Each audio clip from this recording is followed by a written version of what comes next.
Okay, everybody, it is 8 o'clock. Let's go ahead and get started. Thank you for joining us this morning. Today's webinar, we will be discussing detecting and measuring slope movements. We've got our panel of 6 experts here today. As you can see here, I will formally introduce them in just a second, but before I do that, I will just cover a couple of background and housekeeping notes.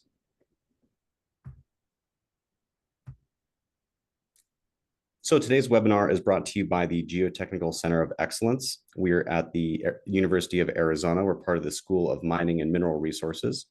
We are an industry-funded group, and we are member-led, though we are housed at the university.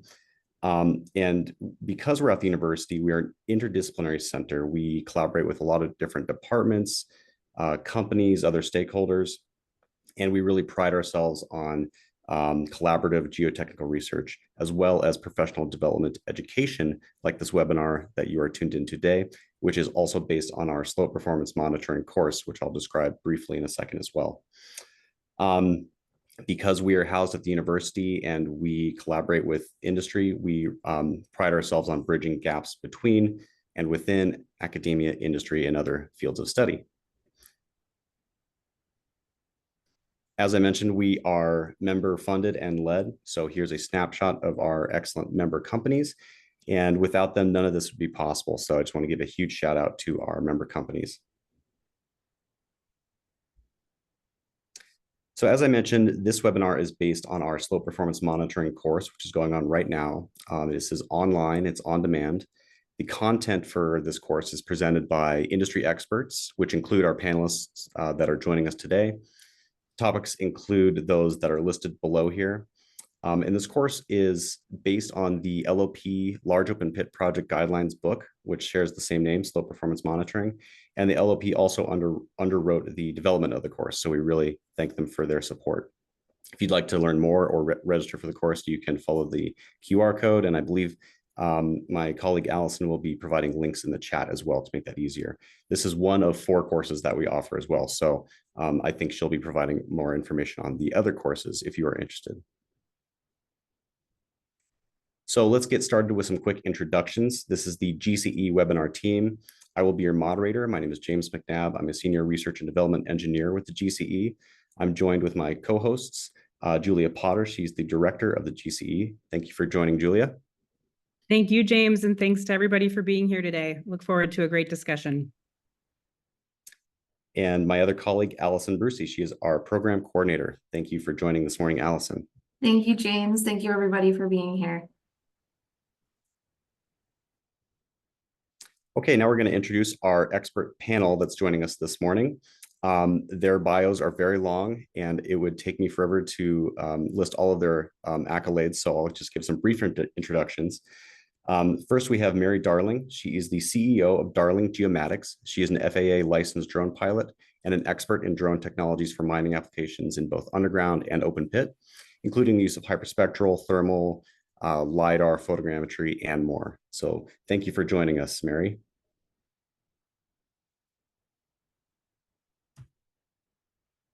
And I think you're muted there. Yep. Well, good morning, Mary. I think you're muted there. Thank you. Good morning. Perfect. Next, we have John Layton. He is the Director of Operations with 3V Geomatics. John is an INSAR expert with nearly 20 years of combined academic and commercial INSAR experience. Thank you, John, for joining us. Hi, everyone from Vancouver. Good to be here. And I don't know if, oh, there's Paolo. Perfect. Paolo is joining us. Paolo Farina, he's the Managing Director of GeoApp, which he founded in 2015 and is focused on geotechnical risk assessment for mining. Prior to that, he has an extensive academic and industry experience in geological engineering and geotechnical monitoring. Thanks for being here, Paolo.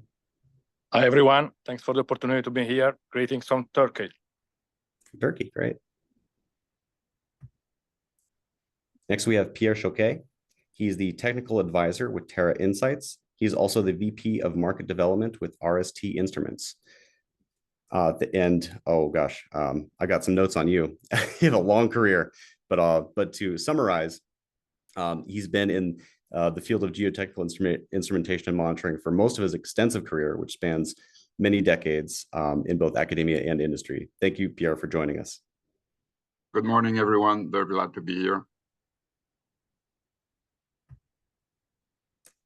Next, we have Giacomo Filorni. He's the technical director with Trey Altamira.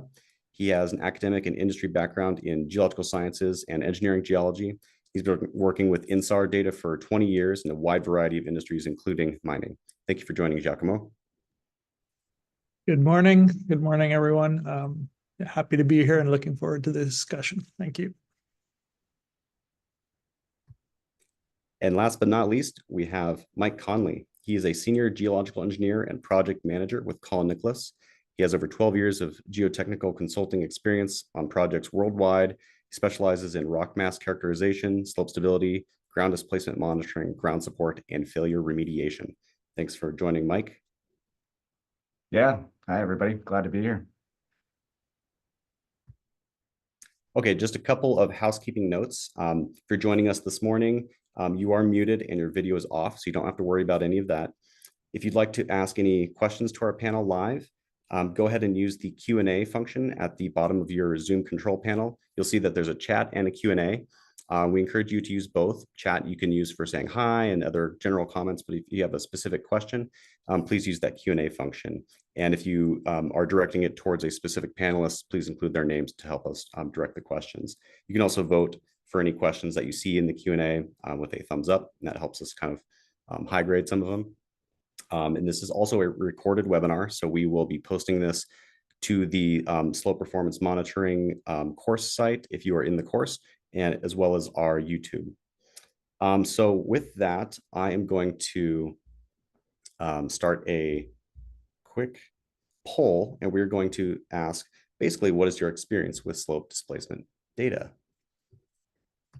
And give me just a moment here to do that.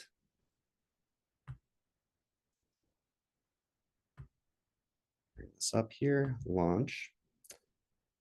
Okay, I hope everybody can see this poll. Basically, we're asking, what is your experience working with slope displacement data, and just select the best answer that suits you.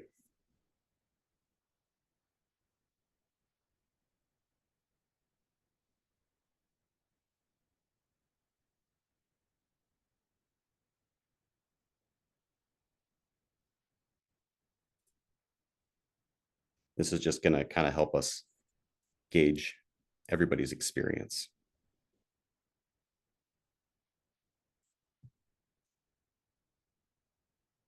Okay, we've got 41 responses. Slowing down a little bit. But it's starting to look like about,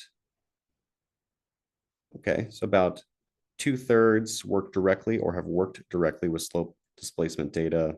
About a third do not work directly with the data, but are familiar with it. And then a smaller percentage do not work with the data and are not familiar. So great. That gives us a really good cross section of who's joining in today. Thank you for that. All right, I'm going to go ahead and stop that poll.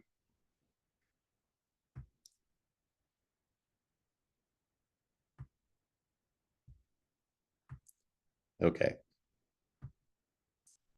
Okay, great. So now let's go into some pre-submitted questions. I'm going to start with an INSAR question that was pre-submitted to our survey. So for our INSAR experts, how should INSAR be integrated into a slope monitoring program? Does it primarily serve as a less frequent and low resolution, but full coverage snapshot of the mine? Or is there something else that INSAR provides that other monitoring systems do not? So I'll hand it over to some of our INSAR experts if you want to get started on that.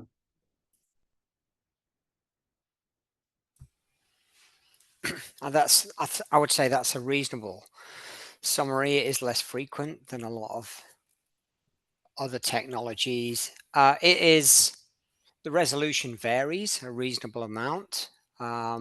Typically 3 meters is common at an operational mine site, but there are lower resolution options. Wide coverage is a big one. So I'd say really the 3 advantages are wide coverage, high precision and early detection. And I'm not a geotechnical engineer, but others will talk about how it's generally used as a decision-making tool, maybe for guiding other assets. And if I can add to that, what John captured the essence of it, or the question itself captures the essence of it. One other thing I would point out is that the point of view is also different compared to other techniques tend to be ground-based, and this one here comes from satellite. So it's a view, it's looking down onto the site from above, so it gives another angle that can be useful as well. And the early warning aspect, as John pointed out, is very important as well, because it gives early warning of, or it gives an advanced time often of areas that are starting to move, areas that are starting to show displacement very early on because of the precision of the system. And so then it can lead to areas, or it can identify areas that might need to be monitored with ground-based real-time instrumentations later on. If I can add on top of this, just some additional comments. I think the capability of measuring very slow movements of INSAR is unique. I mean, you have to rely on probably GPS or PRIS to get something similar over the long term. But this capability, as Giacomo and John just said, make possible to use the technology for the early detection of movements, of consistent movements, spatially consistent movements. Of course, we cannot use this for very small scale, bench scale movements, but when the movement is let's say at least above bench scale, you can rely on this technology for the detection of the initial acceleration. No? And then, of course, the other advantage is that you don't cover all the assets with the ground-based system. I mean, in a mine site, you have multiple assets. No? You have waste dumps, heap leaches, you have open pits, you may have infrastructure. And of course, it's not possible to get the full coverage with real-time monitoring everywhere. So INSAR, from this point of view, does really a good job, because you can define where there may need the need of real-time monitoring based on the movements detected in areas not covered by, let's say, real-time monitoring system on the ground. And this is, I think, a way to optimize your slope monitoring program.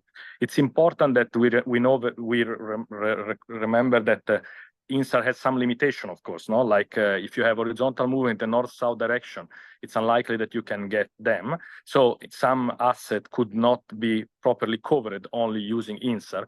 If you expect north-south movements, horizontal movement, this is something to be considered. Okay, but it is part now of a modern, effective slope monitoring program in most of the site. I mean, surface mining and also underground mining. Okay, to check the effect of the surface of the underground excavation. If I may, one final comment. Paolo brought to mind another thing. He captured additional points very clearly, but there's also one other thing that is unique, I believe, to INSAR, is the density of the measurement points that can be obtained, usually with other ground-based systems, except for, I guess, slope radar. But you get, point data. While with the radar, with INSAR, you tend to get a high density, literally thousands per square kilometer, thousands per square mile of measurement points. So it gives a very good detailed view of displacement. It helps identify the boundaries of areas that are moving. It can help identify the location of active faults and so forth. So I think that's another aspect to point out. Great. Fantastic answers. Thank you for that. Myself, coming mostly from the ground-based measurement background, I must say that I'm always impressed also at the precision that can be achieved with INSAR. It's in the same range as what you obtain with ground-based. That means millimetric when the conditions are good and when the the radar band that is used is compatible with millimeter precision. So that's quite impressive as well. And with the fact that, as everybody outlines, then you get that information for a multitude of pixels of point. Absolutely. Great points. All right.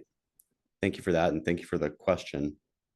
I'm going to switch gears a little bit here, go to another pre-submitted question. This one is regarding radars. I think this is a question that stems from from our geotechnical radar monitoring course webinar that we had several weeks ago. I've recently had a chance to check a Chinese radar software, and in addition to inverse velocity, they had the following displacement analysis tools: Saito method, tangent angle method, and golden ratio method. I've heard about Saito, but not about the other two. Any comments, please? I'll kick this over to our radar experts. I can try to address this. The Saito method is always the inverse velocity. It does not make any difference. And also the tangent angle method is based on the same concept, basically the accelerating creep theory.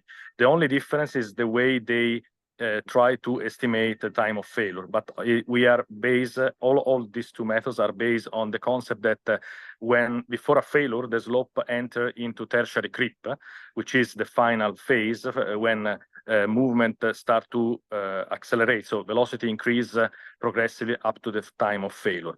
And the Fukuzono or graphical inverse velocity is a graphical solution. The Saito is a numerical solution. The tangent angle is a slightly different numerical solution.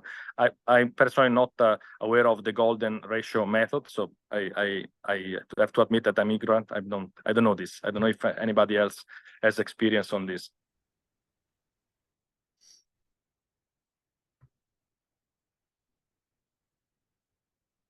Okay. Something to follow up with then. Great question. Okay, thank you, Paolo, for that. Let's switch gears again. Talk about some borehole monitoring systems.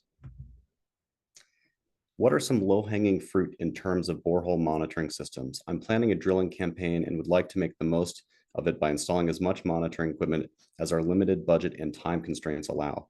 Most of these holes will be outside the main pit and are unlikely to be mined out for several years. So maybe I'll kick that off. Oh yeah, go ahead, Mike. Yeah, so I mean, obviously TDRs are pretty cheap and easily installable in pretty much any hole. It's just a coax cable you put down and get an instrument. Piezometers are also a really easy one as well. Water impact, slope stability. So having that information is pretty valuable for us as geotechnical engineers when we're taking a look at if you have an instability or looking at steepening up or something like that.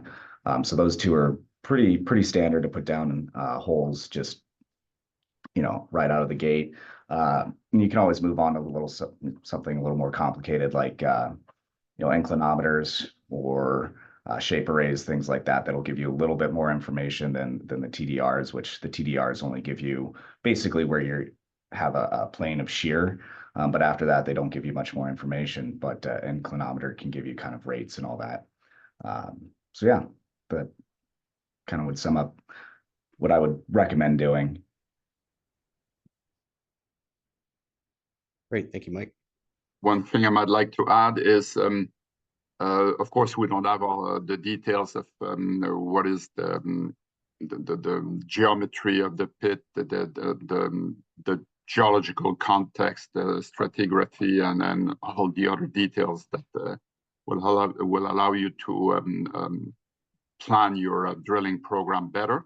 But what I'd like to add is that very often when we're talking about borehole monitoring, we're thinking of vertical boreholes, but I think you can extend your mindset also to consider inclined boreholes that may intercept failure planes better depending on their orientation. And there are instruments, especially inclinometers, that can be installed in inclined boreholes as well. that might reduce the length of the boreholes that you will need, and that might keep also your boreholes in the area of interest, because when you drill vertically, very rapidly you get completely outside of where the geological defects of importance would be located. So for piezometers, of course, they don't care if they're installed in a vertical or an inclined borehole. They will work in all cases. But what I want to point out is that inclined installation like inclinometers, shape arrays are also feasible. And of course, the TDR cables, that's absolutely clear that they can be installed in inclined boreholes as well. And there is a case for, in certain instances, I think there was a question during the course as well on borehole extensometers. Borehole extensometers are less commonly used for slope monitoring, but they can be of interest in certain situations where, because of the angle of access that you will have, that you can have with the borehole extensometer, you can more easily intercept a geological failure plane of interest, as opposed to an inclinometer, which is installed from the crest, behind the crest generally. Well, of course, it can be installed from a bench as well. But the inclinometer will in general be more or less vertical with some inclination, as I mentioned, whereas an extensometer can be installed truly horizontal, drilled directly in the slope face to the area of interest. So your geological context is very important. We look forward to possibly see a sketch of it. Very good. In terms of cheap subsurface monitoring, I would try to not forget about the manual inclinometer, because in the end, to install the casing you need for an inclinometer, it's not that expensive once you have the borehole. Okay, so and then you can if it is not too deep, I mean, if it's in the range of a few tenths of meter or even 150 meters, you can just buy a manual probe and go there every few weeks, no? In areas where you may have the potential for the development of a shearing zone. This is something that it's very common in civil engineering, is less common in mining, because of course the typical depth of shearing could be pretty high. So that's why it could be a little bit of efforts, not to make the manual acquisition. But it's something that, in my opinion, should be always considered, no? Especially if in areas where you don't expect to have movements, but you want just to check from time to time whether there are some, let's say, subsurface movements.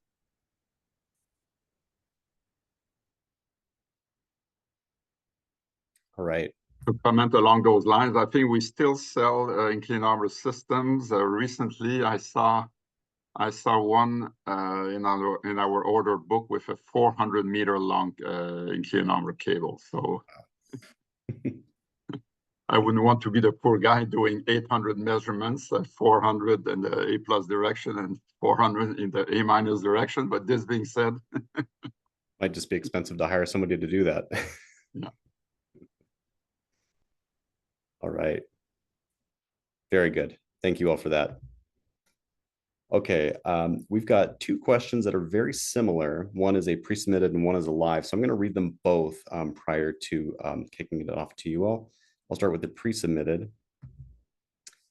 What are some long-term monitoring strategies for very brittle hard rock open pits characterized by slope failures of high acceleration? And then the live question, which is very similar, a little bit more specific to INSAR. Effect of rock hardness / quality of rock into INSAR data. Sites where rock is very brittle, therefore movements are very quick. How useful is INSAR data if it's limited to collect data every 11 days? So I think the first one is kind of how do we monitor these types of mines, and then this one is kind of more specific to INSAR.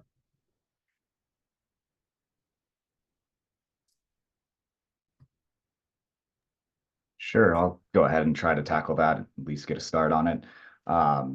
So both these questions touch on a very important aspect of slope stability and keeping people safe in the mine.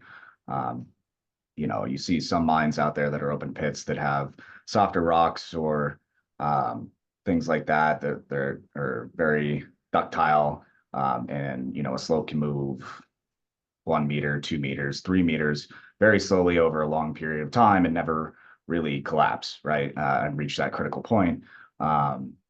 Whereas in some brittle hard rock mines, like we're talking about in these questions, this can happen very, very rapidly. Basically, there's a short time of strain until you reach that final collapse. And you generally see that in harder rocks, structurally controlled failures, such as wedges or plane shears of sorts. And to monitor those, basically, the answer in my mind is you have to increase your sampling time, right? Sampling once a day or once every 11 days won't necessarily be sufficient to track the displacement in these cases. For example, I've seen failures where they've strained a little bit over a year, maybe moved 1/10 of an inch per day. And then all of a sudden, within a week, that goes up to 1 inch, 2 inches, 3 inches, 4 inches, 6 inches per day. And then all of a sudden it fails the next day. So you have to have that real-time monitoring with sampling rates, a lot of the newer radars and things like that, or have, every 20 minutes you get a reading. So those are really helpful in assessing displacements in mines where we have these types of rocks. I can try to add some comment on this. Radar, in my opinion, for brittle failure is the most useful technology, because sometimes you may have, especially at bench scale or multi-bench scale, you may have failure developing in 30 minutes, 1 hour. And with a radar sampling rate of 2 minutes, as you can get today, I think that's the only way you can try to trigger an alarm and evacuate people. I have few sites in my mind that are doing a very good job in this. They have always people looking at the screen in those cases, because when you expect those type of failure, automatic alerts could be not good enough to trigger. So they look at the screen. They have people. Each operator is covering 1 or 2 radar, not more, and they are, let's say, triggering a manual alarm when they see that there is an acceleration. So sampling rate, as Mike just said, is the key in that point. But moving to INSAR, I try to cover this a little bit. We may have brittle failure at large scale, let's say inter-ramp or overall slope failure, that could develop in the last part of the failure process very quickly, but they can deform earlier of few, let's say, millimeters or tens of millimeters over the long term. So that's where INSAR can help you. Of course, INSAR cannot probably give you be the right tool, no, for the final stage of failure for those type of instabilities, but for sure could be the right one to early detect where there are differential movements, where there are strain accumulating. As Giacomo said earlier, INSAR is a very high density measurement. So you have every 3 meter points. And this does allow to identify very clearly where you have vertical or east-west movements, and where you have spatial patterns of these movements. You can calculate using INSAR the angular distortion, for example, which is the way civil engineers use to calculate differential settlements. And this is simply because you have a high density continuous coverage of points, and using east-west data, you can calculate where you have tensional or you have compressive strain, okay? Limited to east-west, not north-south. But this is something that, to my experience, help a lot in the identification of potential failure in the early days. Of course, then this failure may develop quickly. A large scale never develop in hours, okay? But could be 11 days could be not enough. Even though nowadays, Giacomo and John can confirm, we may sample every 4-7 days with the PASS and TerraSAR-X satellites, so we can have a weekly sampling rate. But I understand that we cannot expect from INSAR to provide us a warning for this type of fast evolving brittle failure. We may expect that we can identify in the early days where the moving area is, and then put a radar there.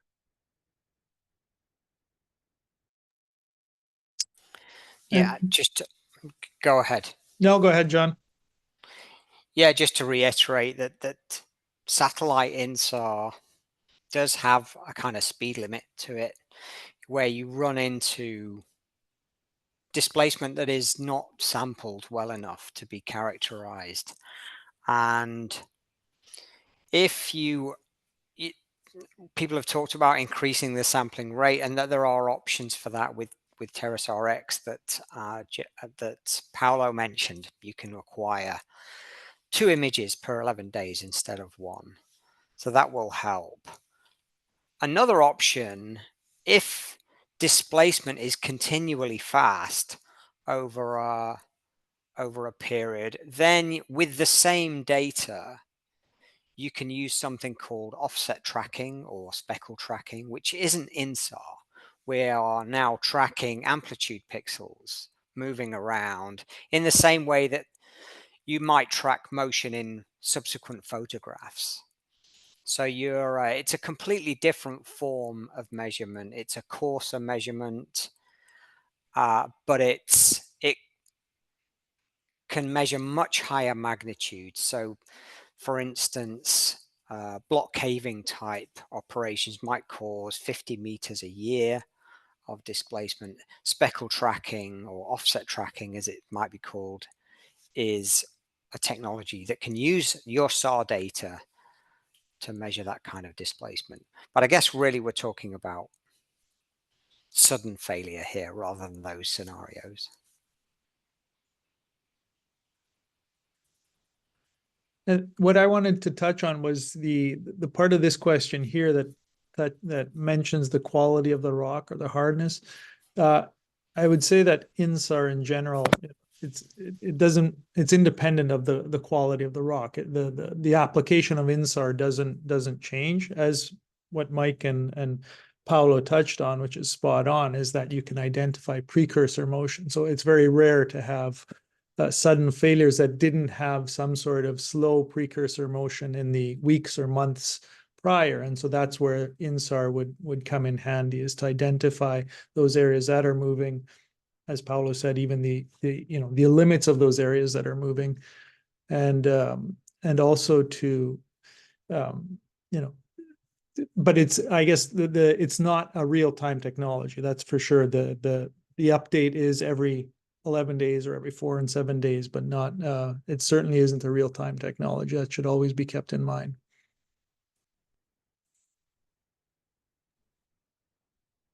All right, fantastic.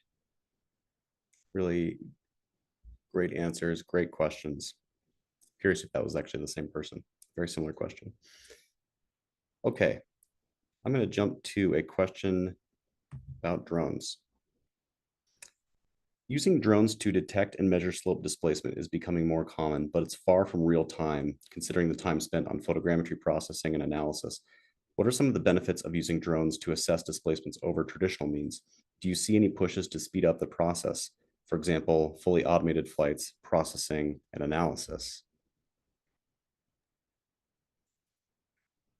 I'll kick this over to Mary. Well, good morning, everyone.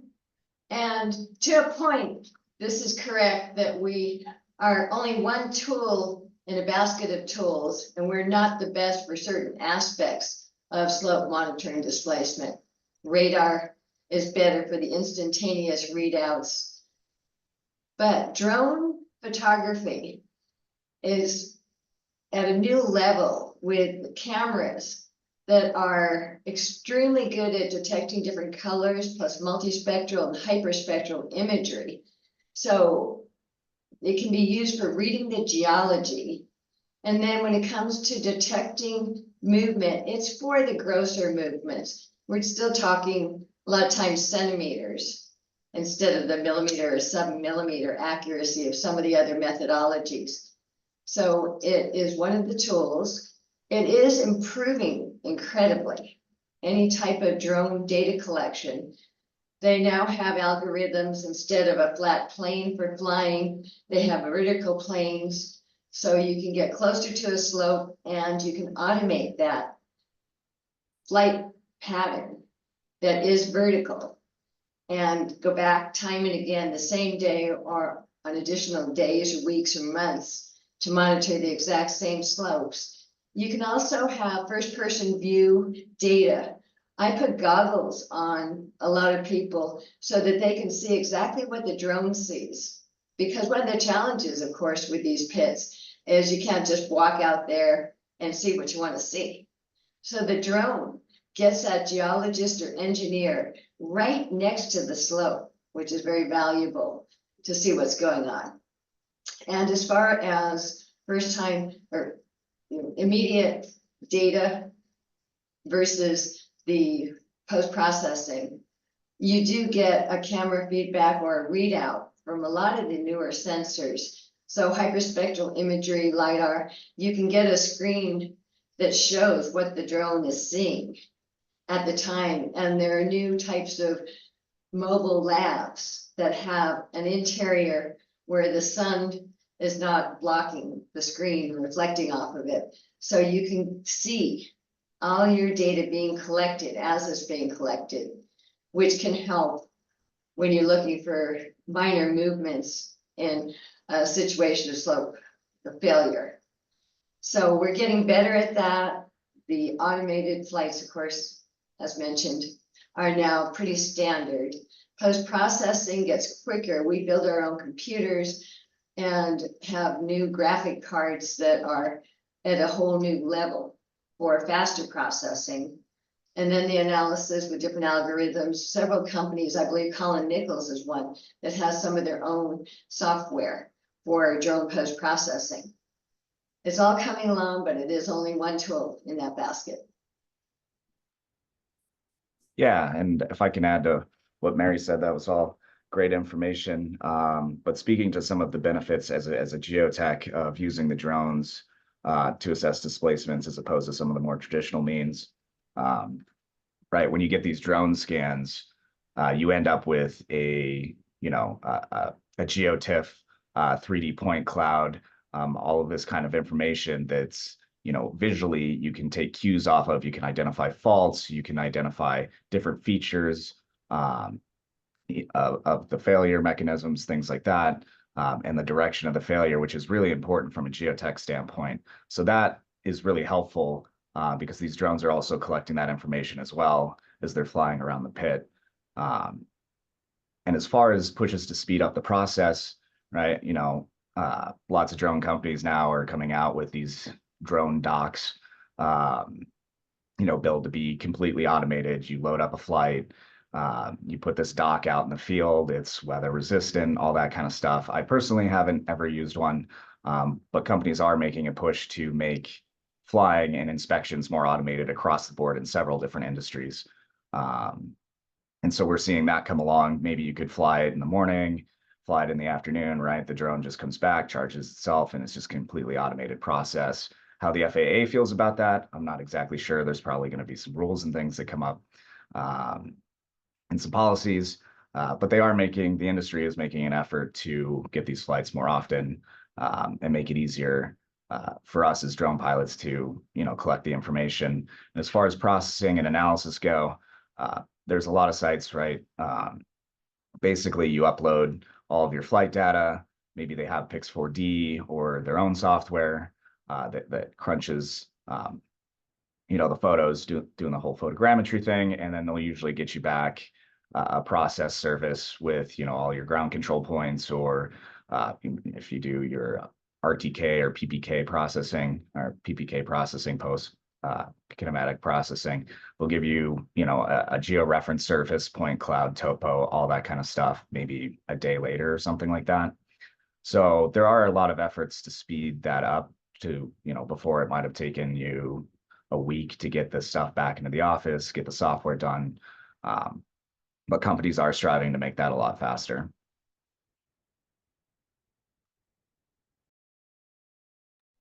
All right. Very good. Thank you, Mary and Mike. Okay, I'm going to go to a question that I know has quite a lot of potential discussion. So how do environmental factors such as weather conditions and vegetation cover impact the accuracy and reliability of slope movement measurements? So I guess this is all encompassing for monitoring techniques. So I think there's quite a few different answers for this. Sure, I guess I can kick this off. I mean, luckily for us, mines generally don't have a lot of vegetation in them. The slopes are usually pretty bare, as you can see in this photo in the slide here. But that can definitely be an issue with radar or INSAR, any of those things, any kind of line of sight, things like that, drone measurements, all of that. Vegetation could definitely have an impact. Can I add to that? Please do. This is where LiDAR comes in handy relative to photogrammetry. LiDAR can penetrate all but the very, very densest of vegetation. So this would be anytime where you have heavy vegetative cover. You'd rather have LiDAR on your drone instead of just a camera for photogrammetry. Great point. Yeah. From the satellite INSAR perspective, vegetation certainly can impact the results. If you're using shorter wavelength satellites, which are common in mining, then anything from a grass upwards will probably have some impact on the results. The Brumadinho Dam had grass on it, and that was one of the factors we think that impacted the quality of the results on the dam there. This one solution for vegetated areas is to use a longer wavelength, which can penetrate and return more coherently. But typically that's not a common solution at mines. Another thing that could help is to acquire data reasonably frequently as you can. So there are less opportunities. The two images, the two neighboring images, are more likely to be similar over short periods. And then weather, we do see weather, the sort of tropospheric layer in the data, and the usual solution is to filter it out in some way. And that's usually quite effective. When it becomes a problem is if there happens to be a storm during the actual acquisition, then that can show up in the data and be pretty wild. And yeah, you'll get some extra noise, especially if that image is at either end of your stack of data. If it's the first image or the last image, then there's no way, there are fewer ways to kind of handle that. And then recently we've seen ionospheric activity. This shows up, it can show up in things like Sentinel, but it usually shows up in longer wavelength data, and that's quite hard to remove effectively. There are some solutions that mitigate it, but the ionosphere, especially for longer wavelength satellites, can be an issue. If I may add to that, John's right. The weather mainly, well, it'll introduce some noise in the readings essentially, but over the long term, most of it can be filtered out. If there's extreme events, those do have an impact. The other aspect that is worth mentioning is snowfall. If the ground is covered by snow, you won't be able to use INSAR unless it's a limited limited thickness, let's say. It's interesting. We work also in the northern Canada where the snow is very dry, and there you can actually get penetration of the snow cover. So we can get readings as long as it's not too thick during the winter months as well. But if the snow has a certain water content, it's a little bit more wet, then it impedes the measurement. So in those cases there, what you can either, if it's just, if the snow is on the ground just for a few days, you either discard that image that was acquired during the snow, when the snow is on the ground, Or if it's, if you have snow on the ground for several months of the year, then you would do intermittent monitoring, so what we call snow-free monitoring, just so that you would use the INSAR just in the period when there's no snow on the ground. In terms of vegetation coverage, or the impact of vegetation cover, what Mike pointed out is correct. The operational areas of mines are typically devoid of vegetation. However, one of the advantages of INSAR is, looking from above, you get the site-wide coverage. So if you're looking at slopes that are surrounding the mine, if there's any topography, those are often vegetated. So in those cases the presence of vegetation does have an impact. And so it will reduce your measurement point density or completely impede getting measurements over those areas. John covered on an important point about the wavelength. So with longer wavelength satellites, you can mitigate the impact of vegetation and get points in those areas there as well. So that would be L-band satellites. The US is launching their first SAR satellite hopefully this year. They still haven't nailed down the launch date. If it's not this year, it'll be early next year. And that will be an L-band satellite with publicly available data. So free data, you still have the processing costs, obviously, but you don't have the cost of the imagery. And for North America, the revisit frequency will be a new image every 6 days. So that will help, in these types of applications here as well. Let me add something to what is the impact of weather condition and vegetation on radar, ground-based radar. Of course, the atmospheric artifacts are an issue on radar, because we know very well that radar has a millimetric precision, but it can, of course, be related to the atmospheric condition, because if you have a significant variation of the temperature, pressure, humidity on the observed scenario, you may have, of course, some fake displacement. There are very good algorithms developed by the radar supplier, but there are cases where there could be some artifacts that trigger an alarm. Okay, and in this case, the best way to understand is to an operator looking at the data and see how this atmospheric noise is behaving. No, so in space and in time. And for what concern vegetation, of course, open pit they don't have, but tailing dams they may have vegetation like Brumadinho. But so in this case, radar working Ku band or X band may have significant problems, especially over a period longer than 1 day or 2 days, because the coherence does reduce a lot because of the movement of the vegetation. So in that case, there are now undergoing tests using C band and L band ground-based radar, of course, with the limitation that the spatial resolution of this radar is lower with respect to the spatial resolution of Ku band or X band radar. Yeah, and just to add to one thing to Paulo's comment is this, I've been at plenty of sites and work kind of day-to-day geotech, and you get, when a storm rolls in, the temperature drops really fast, things like that. Pretty much every system that you have will be impacted in some way, whether that be prisms, wireline extensometer, radars. Obviously, you're not flying a drone in a storm, all of that, but it will be impacted, and it will be up to the geotech to suss out those errors in the data. But one thing that you can do is address this through a TARP or a trigger action response plan. So when you get big storms in here and you get ambiguity in the monitoring data, you could set up your TARP so you avoid kind of your hazard areas you've identified beforehand, right? So say there's a slope moving, and you know the area where it's moving. Maybe if you get a big storm and you get ambiguity in the data, you don't work in that area and you work in a different portion of the pit that you know was stable beforehand. And so that's one way to address that, because weather does affect these systems for sure.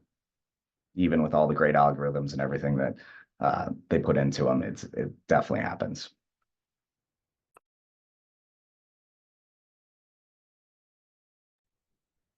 All right, very thorough answers. Thank you for that. I knew that one would have a lot of discussion. Okay, let's jump to this one regarding prisms and GPS. In the context of monitoring active mass movements, both GPS and prisms offer punctual 3D displacements and frequent data collection while prioritizing human safety. Does the potential loss of GPS devices raise budgetary concerns compared to the loss of prism targets? When making the choice between GPS and prisms, apart from budget considerations, what are other factors that should be taken into account? Very good question.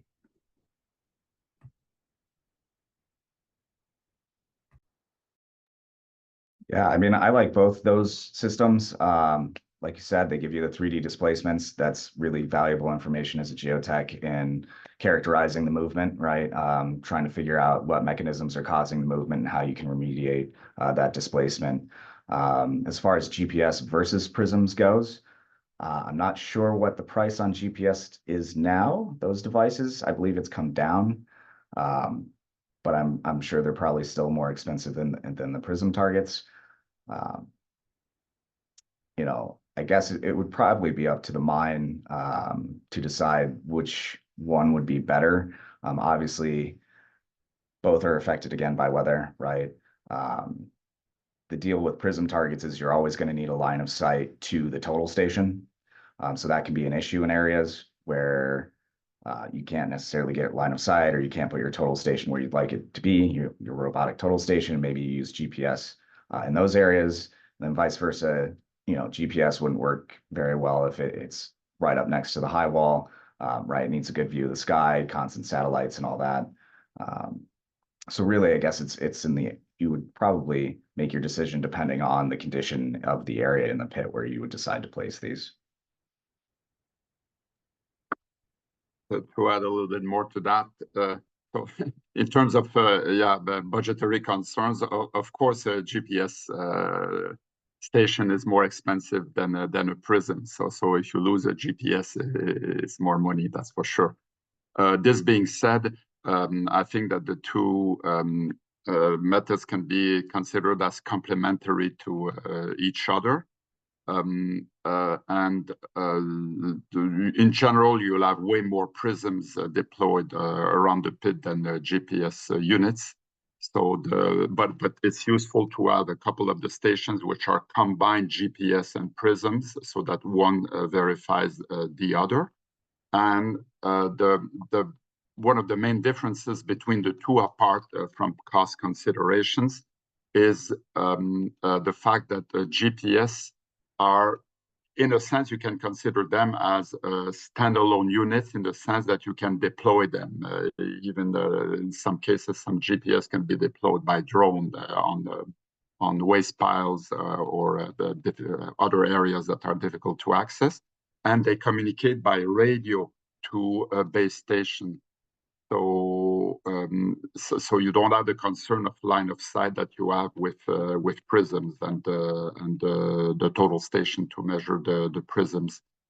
So they are definitely complementary one to the other, and at the same time they are an additional redundancy to the radar measurements, to the INSAR measurements, to validate each in relation to the other.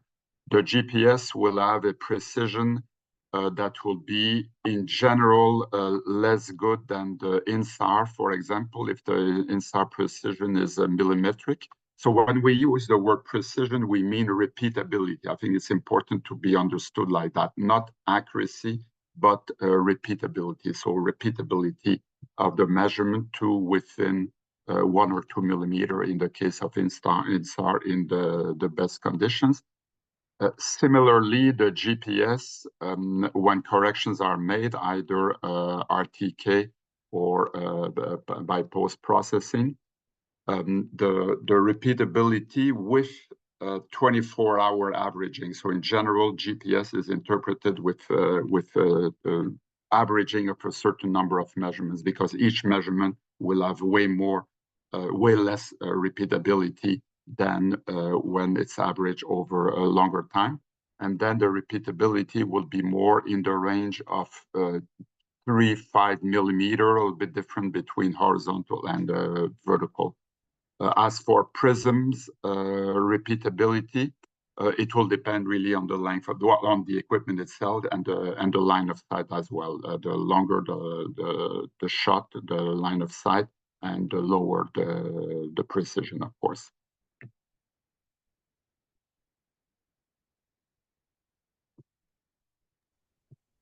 All right. Thank you all for that. I think we have time for maybe one more question. And I think I'd like to find one that that we won't, we're not likely to go over time with. Here's an interesting one from Jimmy. So how can infrared thermography be used to determine displacement of a slope? And he's referencing because of the heat generated by the rock's friction, right? I'm assuming that's caused by the deformation within the rock.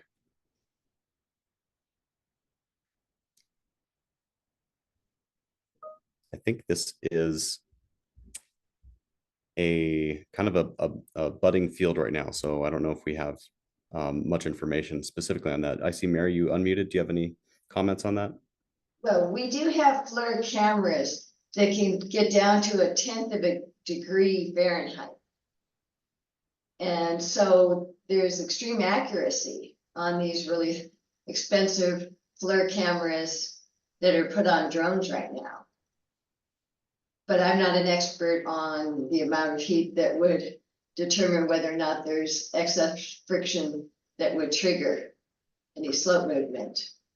But I know that the sensors themselves are extremely accurate. The temperature needs to be calibrated if you care about temperature, but it doesn't need to be calibrated if you just care about a differentiation in temperature.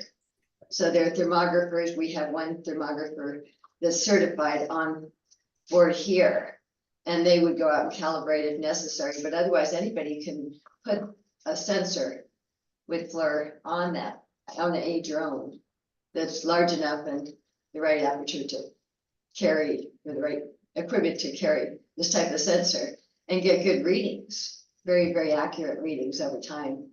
As you know, anytime they fly it, get any differentiation, and it pops out because these photographs are in color and they can be changed in the software to different hues. You can very quickly see differences, temperature.